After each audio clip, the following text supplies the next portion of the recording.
Hi guys, welcome to my channel. On today's video, I will be explaining you how you can meet your fitness goals by counting your macros, and I will be taking you through an example of what I eat on a daily basis and still maintain a high protein plant-based diet. To show you guys, this is how I look like on a cut. I've been doing that for around 5 weeks now. It has not been really restrictive. As you will see, I am still enjoying a range of foods, but this is just to show you how my physique has transformed over the past few weeks. I haven't taken that before, but overall I noticed a drop in almost 6 pounds, so here it is. So the first step in counting your macros is to determine your total daily energy expenditure, or TDEE.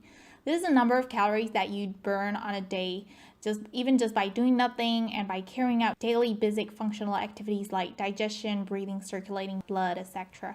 And you can use this really long formula right here, or use a website like this where you just have to put in a few data. I'll link this down in the description box below. The next step is to determine your macro ratios of carbs, proteins, and fat. This depends on your fitness goal, whether you want to lose fat or gain weight. According to 2010 Dietary Guidelines for Americans, the recommended ratio is 45 to 65% carbs, 10 to 35% protein, and 20 to 35% fat. And according to a research article that I found on a bodybuilding prep diet, the recommended protein intake is 2.2 to 2.5 grams per kilogram around the contest.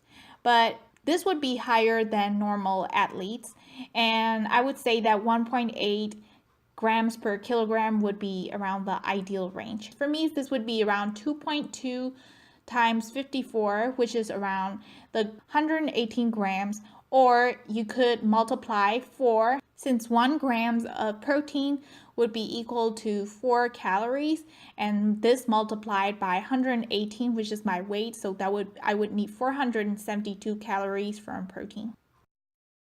And then after this, you have to figure out the protein, carb, and fat ratio. Because for me, protein is a priority since I'm on a cut and I don't want to be too low on the protein, since I don't want to lose muscle. I will prioritize it. To calculate the number of grams for each macronutrient, simply what you have to do is to take the percentage, this ratio, times the total daily energy expenditure divided by 9 or 4. For me, that would be around 33 grams and 168 grams. For me personally, I would consume a balance of them, not a very high fat or a high carb diet, since I believe that they both are necessary. Fats are necessary for satiety and hormones, and carbs can give you the energy for more effective training. And again, this depends on your goal. To give you an example, this is what I would eat for a typical day.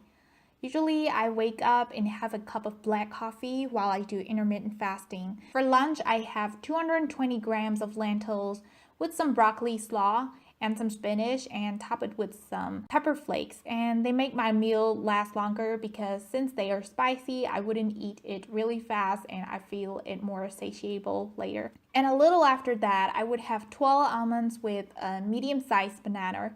And after that, in the afternoon, I would work out later, weightlifting for an hour and cardio of 30 minutes incline, or do an incline hit for 15 minutes. And when I come back, I have rice of 100 grams, 2 cups of broccoli, and 150 grams of tofu. This week I made a soup, and I also put it in some nutritional yeast and also spirulina to have more B12 in my diet. And after that, a little before 7, I have a cup of protein nut milk with cocoa powder. So yeah, these are the food, and this is the activity log that I entered. Total protein is 120 grams, and the only nutrient that I'm lacking is vitamin D and E. So the next time I buy meals, then I would opt for foods that have high in these nutrients. Thank you so much for watching. I hope you find this video informative and helpful. If you need help with anything like fitness coaching or nutrition planning, then email me or DM me on Instagram. I'll put my contacts in the description box below. As always, thank you so much. I hope you guys have a productive week and see you again later.